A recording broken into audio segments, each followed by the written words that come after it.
noite. Estamos aqui de novo para fazer os comentários ao vivo sobre o primeiro dia da segunda fase da FUVEST. Hoje os alunos fizeram as provas de redação e de português. Muita gente sofreu aí com a redação, achou o tema difícil. Estamos com a professora Viviane Chantacos, professora de português e redação do curso Objetivo, que vai falar conosco um pouquinho da prova agora essa noite. Fiquem à vontade para mandar perguntas pelo Facebook, nos comentários. Quem tiver dúvida, algum comentário a fazer, a gente vai acompanhando aqui, né, professora? E vai respondendo ao longo da transmissão. Boa noite, professora. Boa noite. Vamos começar aí pela prova de português, que para alguns candidatos ali é uma prova difícil, é uma fase ali que alguns candidatos têm dificuldade. Foi mais difícil ou mais fácil do que nos anos anteriores, professora? Acho que ela se manteve. Se a gente comparar com o ano anterior, não aumentou a dificuldade dela. Foi a mesma diretriz de cair muita pergunta de língua, então pergunta de interpretação, pergunta de gramática, de construção de frase e menos perguntas de literatura. A gente tem mais ou menos 6 perguntas de língua para 4 perguntas de literatura mesmo nessa segunda fase, o que desmente, né, o mito popular que não cai gramática na FUVEST. Cai bastante. Às vezes cai gramática, o aluno nem percebe que é uma questão de gramática em si, mas ele está respondendo a conceitos disso, né? Exatamente. Esse ano foi mais difícil não perceber, porque esse ano os conceitos estavam um pouco mais claros. O que acontece é que a FUVEST não perde nomenclatura. Então há perguntas que pedem reescreva a frase. Pode ter certeza que nessa reescreva a frase é porque tem um conceito gramatical por trás. Mas como ele não pede que você explique a sua reescritura, que você explique por que modificou isso para aquilo, se esvai. Então, um candidato que é um bom leitor, às vezes ele faz de ouvido. Sim. Ele não sabe muito bem o que ele está fazendo, mas ele sabe que assim parece melhor. O que é uma vantagem da FUVEST perante alguns outros vestibulares que são mais gramatiqueiros, que esperam que você detalhe o conhecimento. Então, se você é um bom leitor, acaba sendo premiado. O repertório te salva ali, né? Pode salvar, mas que cai.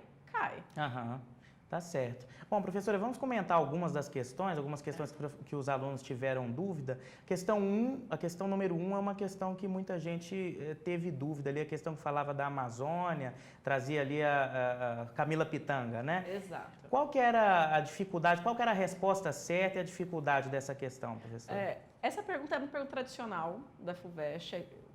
Geralmente a primeira pergunta da segunda fase é a correlação de uma imagem com texto.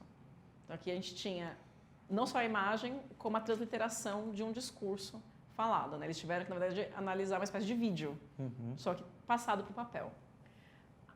A questão A, né, a 1A, era mais tranquila, porque perguntava a figura de linguagem presente. Eu tenho, na verdade, né, Camila Pitanga é a Amazônia escrito na imagem, mas embaixo da transliteração do vídeo, ela está inteira, eu sou a Amazônia, em primeira pessoa. Então, o nosso candidato tinha que saber diferenciar que em Camila Pitanga é a Amazônia, eu tenho metáfora. Mas a partir do momento que eu passo a primeira pessoa, eu sou a Amazônia, a figura de linguagem é a personificação ou prosopopeia. Mas figura de linguagem é tão tradicional, cai tanto, que os candidatos costumam acertar. Talvez tenham escorregado um pouco para justificar porque é uma personificação, porque isso foi feito. Aqui eu tenho uma função conativa da linguagem, que não precisava ser citada, né, antes que as pessoas se desesperem, mas era importante que percebesse que tem uma função retórica. Eu estou tentando captar desse meu público uma benevolência, eu quero que eles mudem um comportamento, e daí a personificação gera uma empatia com a Amazônia. Quando ela se comporta como, de fato, alguém vivo e capaz de falar por si mesmo. Que provavelmente é o recurso que o vídeo utilizou. Mas a figura em si, ok, eu falo, explicar é sempre mais difícil. Na B, tinham que explicar pontuação, o uso da reticência. Por que foi usada a reticência? Sim.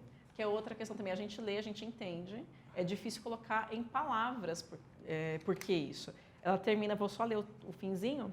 Menos água, menos curas, menos oxigênio. Se eu morrer, vocês também morrem, mas eu crescerei de novo. Um B explica que as reticências podem ser utilizadas quando eu quero dar um espaço para outra pessoa completar a informação. O que foi completado aqui, né? Eu crescerei de novo, vocês não. Então, o que está subentendido é a ideia que se destruirmos a Amazônia, destruímos a nós mesmos. Só que ela vai se recuperar depois que nós nos destruirmos. O ser humano não. Então, é essa parte que tem a ver com leitura, né? É uma desenvoltura de interpretação do candidato e a noção de pontuação para responder corretamente a um B. Ok. Ele tendo esses recursos ali, ele conseguiria responder com facilidade, né? Sim. Os internautas perguntam da questão 2, que traz um texto aqui, se não me engano, do Valcir Carrasco, é isso? A praga dos selfies. Teve gente que teve um pouco de dúvida na questão 2, que é uma questão que também tem conceito de gramática, né? Sim, sim, ela é gramatical. Com a preposição ali, o uso da preposição, né? A gente tem na A palavra onde, mas o onde a gente costuma martelar na cabeça dos alunos, porque onde é para lugar, Sim. é para ser utilizado para lugar. Só que a gente tem que lembrar que esse lugar pode ser usado de maneira um pouco metafórica. Então aqui na A era para você achar o referente do pronome onde. E o referente dele está acima na palavra álbum. Imagino que algumas pessoas se distraíram e colocaram passado. Que é o que está próximo ao onde, ele é a palavra mais próxima, né? E para não ajudar ainda, tem no passado. Tem a preposição em, que geralmente é uma preposição locativa. Mas não era o caso. Aqui, quando a gente lê a frase inteira, não será feito um álbum de fotografias onde víamos as imagens. Então, o certo era fazer a referência à palavra álbum. Que está mais distante. Está um pouco mais distante, né? Exato. E na segunda, na B, pede para reescrever uma frase. Como que isso deveria ser feito? Parece horrível, e acho que era uma das perguntas mais fáceis da prova. Vou apanhar agora, né? Mas, de fato, a aparência dela é de uma pergunta difícil. Reescreva a frase. Todas as outras, que ideia? Substituindo os 2 sinais de pontuação nela empregados por outros, de tal maneira que fique mais evidente a entonação que ela tem no contexto. Todas as outras? Ponto de interrogação. Que ideia? Ponto de exclamação. Então, na verdade, ela não era tão complexa assim. Mas eu falo, a gente vai fazer FUVEST e já imagina, meu Deus, vai cair latim. E no caso de uma questão como essa, ele não precisava justificar, bastava reescrever com essa nova pontuação, estava dada a resposta, né? Aqui, claro que ele poderia falar que a primeira parte percebe-se que tem uma interrogação, que é a ideia de pergunta, e que na segunda eu preciso de uma ênfase, por isso a exclamação. Era possível justificar, mas como não está expresso, não era exigido essa justificativa. É sempre bom que a gente justifique. Fala, às vezes, como é uma segunda fase, é por extenso, não é múltipla escolha, às vezes uma alternativa que você deu não é a alternativa que está sendo esperada pela banca. Mas com uma boa justificativa, você pode angariar, se não alta máxima, mas alguns pontos. Então, é recomendado sim que se justifique. Mas também não precisa fazer, pelo amor de Deus, aquela de resposta completa toda, né? Retomar quase a pergunta inteira, não tem espaço para isso. A frase seria 2 pontos assim, se quiser justificar é legal. Você nunca sabe quando isso pode puxar a sua nota para cima, mas nesse caso específico não era obrigatório. E se ele extrapola, corre o risco de, além de perder tempo, ele se perder e perder pontos na questão, né? Quem sabe não fala muito. Quem sabe é objetivo, é direto. Fala só o que precisa, Exatamente. Né? E que outras questões chamaram a atenção, professora? A pergunta 4. Pergunta 4, é que cita o texto do Drummond, é Drummond. Isso? Comentei, a gente viu Drummond e pensou, claro enigma. Daí já se pegou com todos os santos, que Claro Enigma não é desse mundo. É um texto difícil, né, professor? É um livro muito difícil, que demanda muito do leitor, muito estudo, muita dedicação. Não é uma coisa, vou ler Claro Enigma no final de semana e fazer a prova. Você leu Claro Enigma o ano inteiro, você pediu socorro dos professores, você procurou textos. E como é o primeiro ano na lista, você nem tem muita referência adequada para o ensino médio. Então, eu imagino os coraçõezinhos parando um momento, mas quando leu Drummond, mas não era Claro Enigma. Na verdade, essa é outra questão de língua, não é uma pergunta de literatura. Aqui tem a frase, né? É menor pecado elogiar um mau livro sem lê-lo do que depois de o haver lido. Por isso, agradeça imediatamente depois de receber o volume. A A queria uma interpretação da frase. Por que o autor diz que ele agradece imediatamente após o recebimento do livro? Acho que não tinha muita confusão com isso. Ele agradece imediatamente depois, assim que ele recebe, porque se ele ler o livro e não gostar do livro, aí o pecado seria maior se ele agradecesse, se ele elogiasse. Sim. Então, ele ficaria dividido entre a boa educação, que diz que você agradece, né, o dever social, e esse dever autoestabelecido, Essa sinceridade crítica. Essa sinceridade crítica, exatamente. Ou seja, eles já agradecem, então, antes de ler, porque daí, se o livro for ruim, se ele não gostar do livro, a culpa não é dele. Ele agradeceu, foi só o gesto do presente. Então, aqui, A é interpretação pura e não era muito exigente do candidato. A B é gramática, ao mesmo tempo que cobrava o conhecimento de tempos compostos do português, né, formar tempos do passado com mais de um verbo, exigia também a colocação do pronome. Então, é sintaxe de colocação. O que o candidato tinha que lembrar na hora de reescrever as frases? Que é a conjunção que, né, porque ele pedia para reescrever primeiro como sem que. Sim. Essa locução conjuntiva vai atrair o pronome átono o. Sem que o tivesse lido. Tá. E mesmo não, o advérbio de negação não vai atrair o pronome também.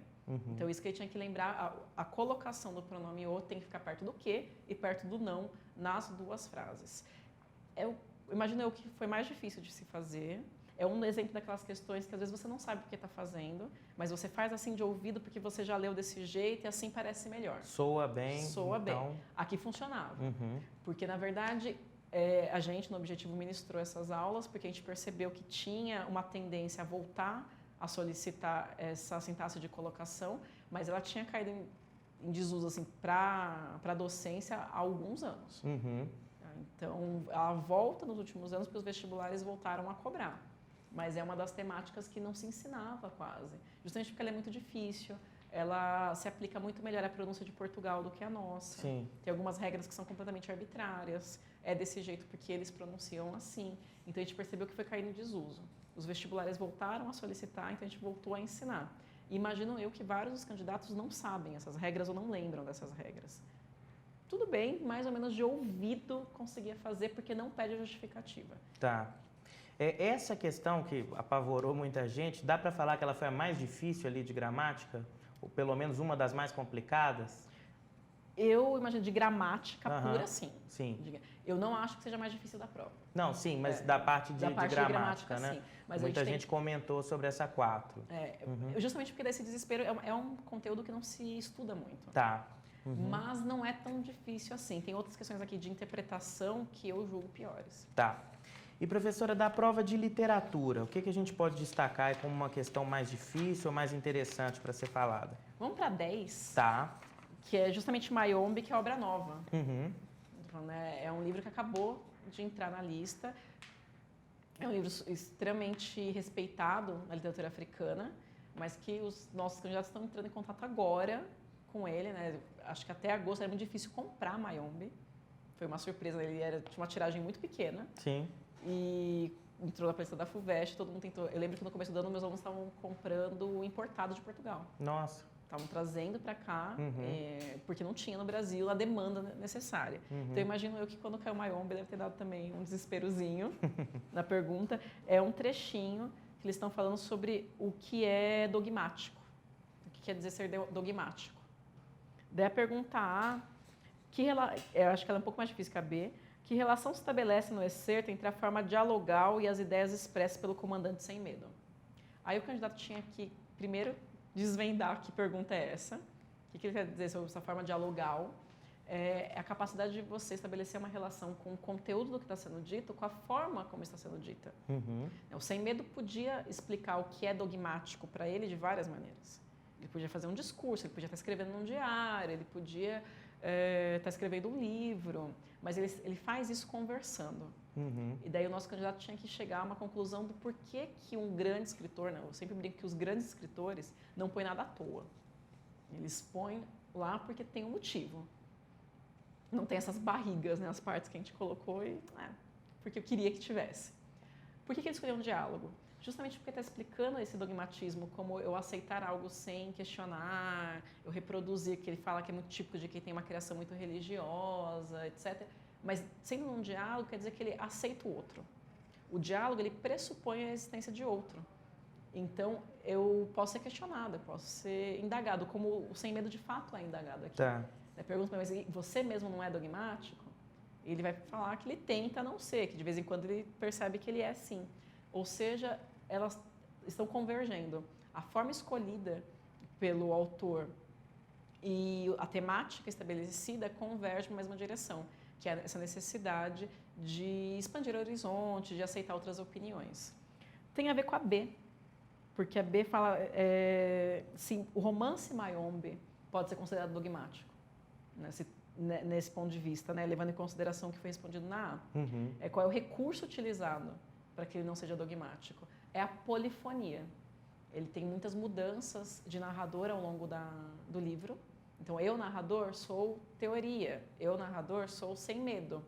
E aí eu começo a ver os vários pontos de vista desses guerrilheiros que formam o núcleo da narrativa. E eles não concordam com tudo, eles têm pontos de vista diferentes. Então, eles estão com o mesmo ideal que uma Angola livre, eles fazem parte de um mesmo partido, eles lutam por uma mesma causa, mas eles partem de pressupostos diferentes. Eles brigam entre si, eles não concordam. E isso faz com que então, esse dogmatismo se dilua, porque eu sou contemplado com vários pontos de vista ao longo do livro. Então, a resposta da B era polifonia e explicar o que é polifonia e como ela se dá no decorrer da obra. Tinha alguma forma de escapar de polifonia nessa resposta? Não. Tinha que ter, esse conceito de polifonia tinha que estar presente na resposta. Talvez você não lembrasse ou não soubesse o termo polifonia. Tá. Se você falasse, muda muito de narrador. Tá. De preferência com umas palavras mais bonitinhas, né? Mas já é o conceito. Tá, ok. A FUVEST não liga muito para a nomenclatura.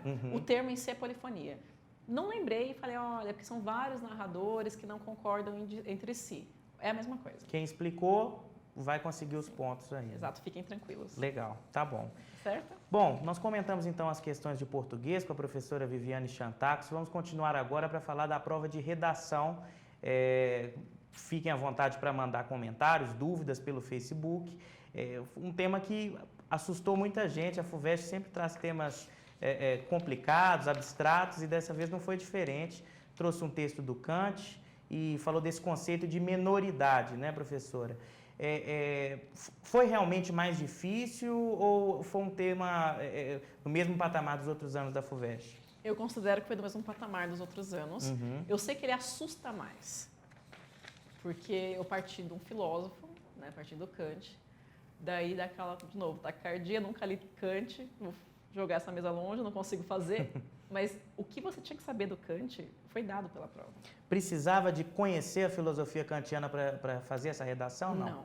Não. Na verdade, você podia dar um tiro no pé, que conheço muito, né, sei sobre filosofia, entendo sobre o autor, gasto das minhas 30 linhas, 15 falando sobre a obra do Kant, o contexto do iluminismo, quando ele escreveu, por que ele escreveu, e não teço, na verdade, a minha redação, que é para falar sobre se o homem já saiu desse conceito de menoridade.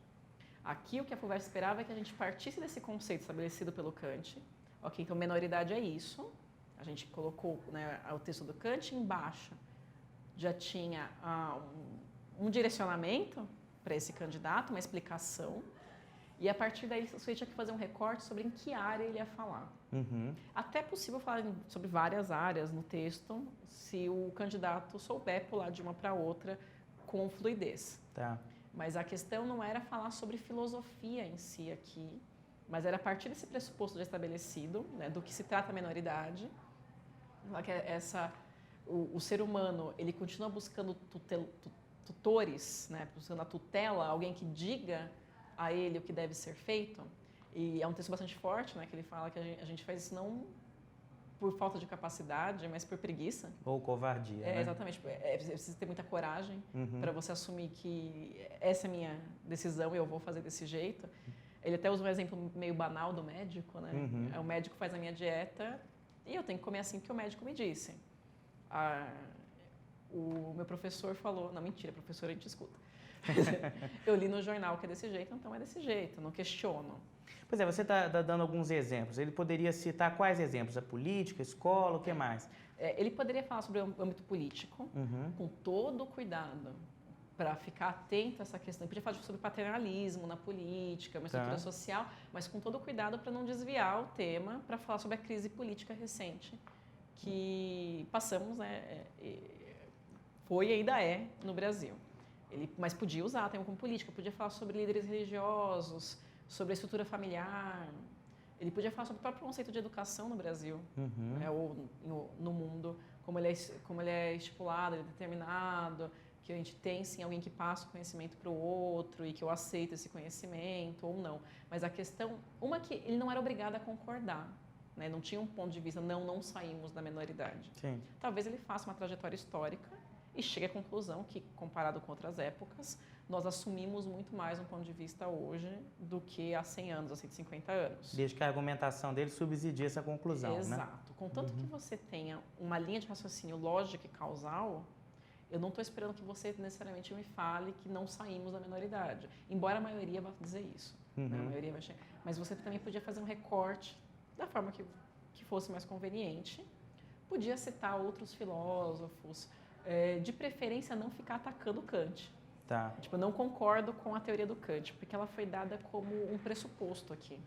Então, eu só quero saber se saímos ou não dessa menoridade. E para desconstruir a teoria em 30 linhas e com o tempo dado, é difícil, né? É muito difícil. É um trabalho muito hercúleo. Tá. Realmente a gente desaconselha que tentem fazer isso.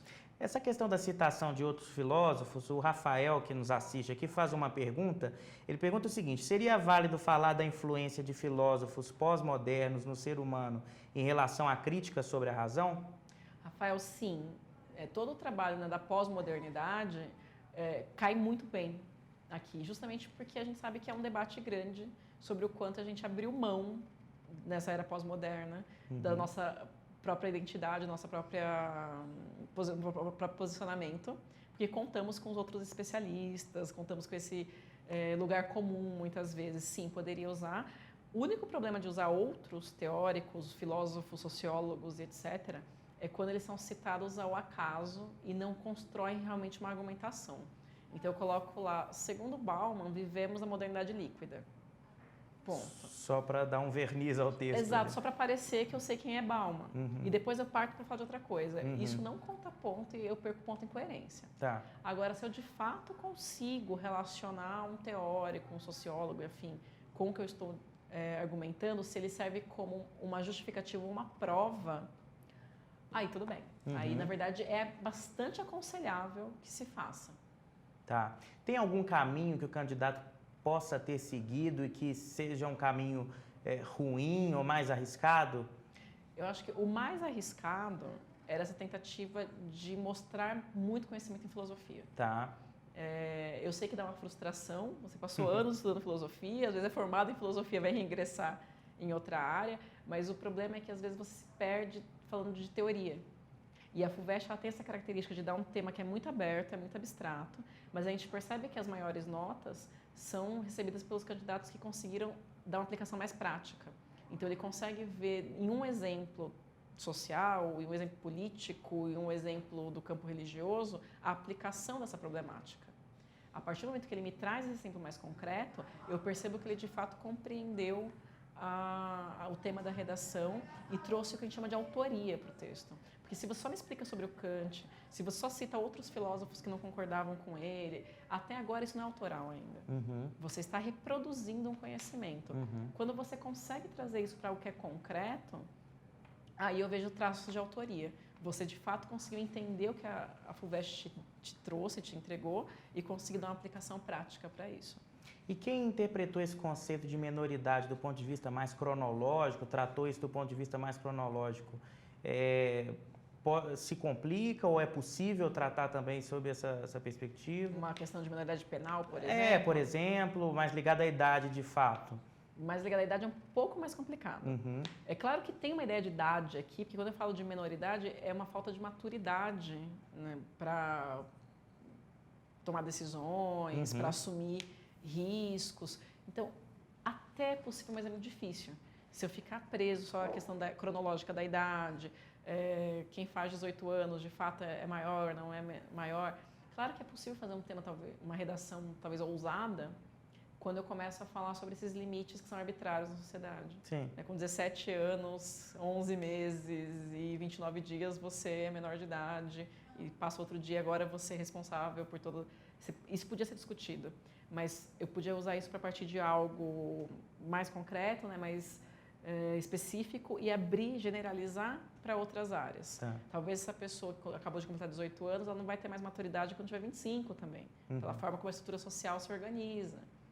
Ou o inverso, dependendo do seu ponto de vista. Mas não era, de fato, uma pergunta cronológica. Tudo que fala o homem, no sentido de a humanidade, já saiu da menoridade, mas como um todo, não como um outro indivíduo só. Pelo amor de Deus, espero que ninguém tenha falado sobre, né, a redução da maioridade penal e coisas do gênero, porque não era a temática. Sim, tá certo. Bom, só retornando um pouco à prova de português, as pessoas estão pedindo para a gente comentar a pergunta relacionada ao cortiço, o livro Cortiço. Se não me engano, a questão 7. Isso. Era sobre determinismo. E eu sei que agora que eu falei determinismo, o pessoal em casa já entendeu. Aqui eles tinham que falar, agora, porque ele não usa a palavra determinismo em momento nenhum na pergunta, mas o estilo a que ele está se referindo é o determinismo, que é fundamental para o estudo do Cortiço, né, no naturalismo, e como isso se deu ao longo da obra O Cortiço. Então, na A, eles iam falar essa feição de estilo, o candidato tinha que chegar à ideia que é essa vertente de análise social e biológica, talvez eu possa falar, mas principalmente para a literatura, para a gente, que considera que o homem pode se determinar pela raça, pelo momento histórico, por fatores biológicos, pelo meio. E daí, na B, era essa característica aplicada ao Cortiço, especificamente ao Cortiço. E aí a gente tem vários exemplos. Acho que o exemplo mais trabalhado é do Jerônimo, que é o caso de determinismo por meio. Ele vem para o Brasil para trabalhar, para juntar dinheiro com a família e voltar a Portugal.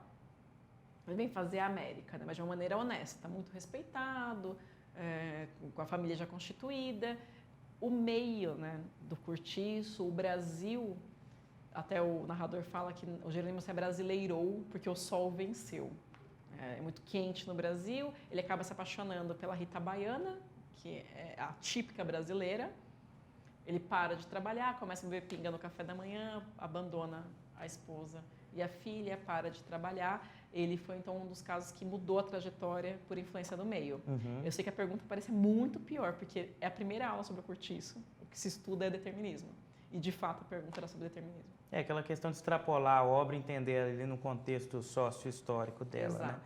E, professora, rapidinho também, só para atender os internautas, eles pedem para a gente comentar a questão número 5 da Laerte, né? Do Cartoon aqui. O que dá para dizer sobre essa questão? Lembra que eu falei que, olha, eu acho que tem pergunta pior. Para mim, a 5 né? é a pior. Fora do contexto em que essa tirinha foi publicada, é bastante complicado que o candidato consiga estabelecer exatamente o que estava sendo dito naquele momento. Então, eu parto do pressuposto que a FUVEST só pode cobrar o que ela deu aqui. Então, eu já vi gente surtando, se era questão de política, se a camisa listrada é camisa de detento, se não é... Mas eu parto do pressuposto que eu só posso me guiar pelo que está aqui na prova. Tá. Então, aqui eu tenho a pessoa escrevendo, né, e falando que escrever carta cada vez é mais difícil, porque agora a gente tem e-mail, tem internet, etc. E o mais difícil não é realmente escrever, mas é escrever uma coisa que eu estou pensando outra. E a pergunta A, ela quer saber se essa dificuldade tem a ver com outros gêneros, que é o romance e o conto. Diante desse contexto, acho que a gente só pode interpretar que é uma pergunta de gêneros de escrita. O rapaz na tirinha, ele está escrevendo um gênero epistolar, está escrevendo a carta, que de modo geral é um gênero não ficcional. A gente escreve carta para contar coisas que nós sentimos, para contar coisas que nós vivemos, é não ficção. E o romance e o conto são gêneros ficcionais, de maneira tradicional, né? São coisas imaginativas. Aqui a impressão que a gente tem é que ele está tratando o gênero carta como um gênero também ficcional. Tão ficcional quanto o romance ou o conto. A gente não vai imaginar que quem escreve um romance está, de fato, escrevendo coisas que já viveu. O Fernando Pessoa dizia, né? O poeta é um fingidor, finge tão completamente que se chega a fingir que é dor, a dor que deveras sente. Então, aqui a gente imagina que é a mesma coisa. Eu não li Harry Potter e vou sair por aí esperando a coruja e perseguindo a minha carta. Eu entendo que é ficção. A carta não. A carta esperaria que fosse algo mais real, que a pessoa escreva o que ela pensa. Essa dicotomia pertence mais ao gênero conto e romance, gêneros narrativos ficcionais. É sobre essa questão de gênero que a gente tem na alternativa A. Da expectativa sobre gênero. Mas né? ela é muito difícil porque os candidatos foram para muitos aspectos, porque a gente esperava uma base maior. Mas a única base que a gente tinha aqui era a pergunta A, que também perguntava de gênero. Então, outros elementos... Já me perguntaram também no caminho para cá, mas por que estava escrevendo uma carta? Eu falei, mas o porquê da carta eu não tenho em nenhum outro suporte na pergunta. Talvez tivesse no contexto original de publicação da tirinha, mas eu não tenho aqui. Então, aqui eu só posso lidar com o contexto que me foi dado. Para responder a pergunta com mais segurança. Exatamente. Né? E a pergunta sobre gênero é bastante comum que caia. Só que, do jeito que foi perguntado, eu acho que é uma das perguntas mais difíceis da prova. Tá certo. Bom, agradecemos então a professora Viviane Chantacos, do curso Objetivo, que comentou com a gente quase todas as questões da prova. Nós passamos aqui a prova de português e a prova de redação.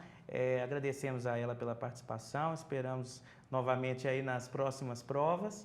E agradeço a todos que nos acompanharam. Amanhã estaremos de volta à noite para comentar o segundo dia de provas da segunda etapa da FUVEST. Muito obrigado, boa noite.